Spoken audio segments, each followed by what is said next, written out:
आप याद कीजिए जब उन्होंने पहली बार इस तरीके से वोटर लिस्ट में गड़बड़ी, एडिशन डिलीशन में गड़बड़ी करके सीट में प्रॉब्लम करने की बात उठाई थी, तो कर्नाटका की जिस असेंबली कॉन्स्टिट्यूंसी का जिक्र उन्होंने किया था, कर्नाटक के एक मंत्री ने यह बयान दिया था कांग्रेस पार्टी के कि ये काम तो हमारा था, हम सो रहे थे उस वक्त। कांग्रेस पार्टी के कार्यकर्ता क्या कर रहे थे, ये तो हमको चुनाव से पहले देख लेना चाहिए था, तो कमी हमारी है।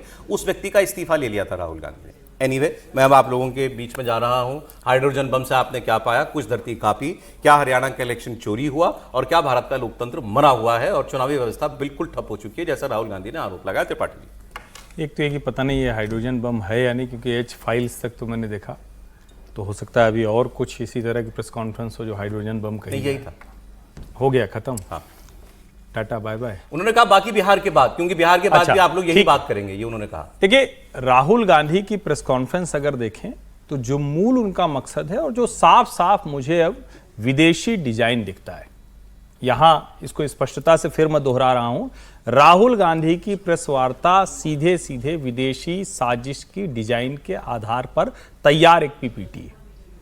ब्राजीलियन मॉडल है, उसका एक स्कैनर लगाकर वो मोबाइल से करते हैं, कहते हैं देखा ये ब्राजीलियन मॉडल का पेज खुल गया।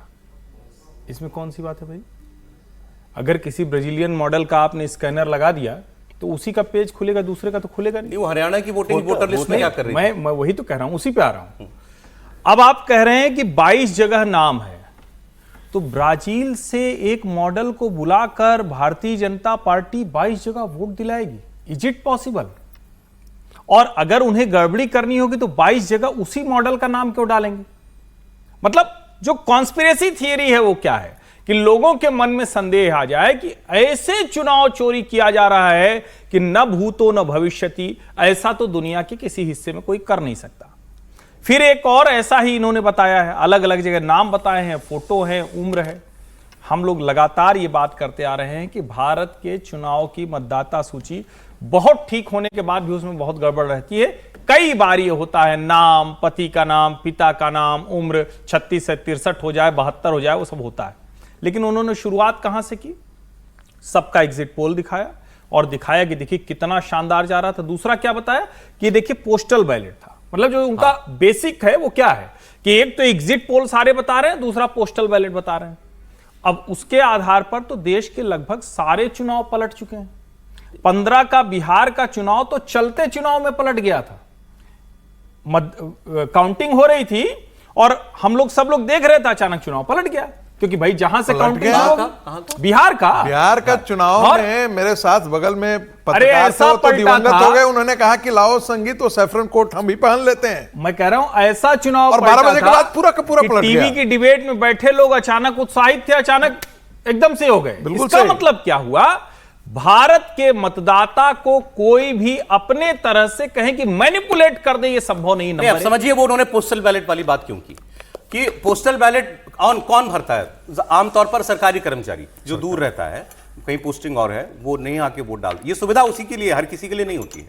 तो उसमें फजिंग नहीं हो सकती है, क्योंकि वो तो रिकॉर्ड में होगा ना वो आदमी। एक जगह के अलावा कहीं और भी रिकॉर्ड में सरकार के वो है, तो वो एक बस पूरी कंप्लीट कर लो। राहुल गांधी ये कह रहे हैं कि वहां जहां फजिंग नहीं हो सकती पोस्टल बैलेट में, वो तो हम जीत रहे, और जहां ईवीएम खुले तो बीजेपी जीत रही है। अच्छा, जब कोई ये कहता है पोस्टल बैलेट में नहीं हो सकता है इस तरह कोई गड़बड़ या मैनिपुलेशन, तो पता नहीं पोस्टल बैलेट का क्या क्या हाल होता था, वो हम सब ने जाना है। और मतलब ये मैं नहीं कहूंगा कि कौन करता था, लेकिन हमने अपने सामने देखा है कि पोस्टल बैलेट एक साथ तय करके लोग बैठ जाते थे। आपने कहा इसमें, लेकिन जो मूल बात है, एग्जिट पोल में भारतीय जनता पार्टी को 400 पार कराया जा रहा था। हम लोग भी गलत साबित हुए, हम लोगों को भी लग रहा था कि प्रचंड बहुमत से सरकार आ रही।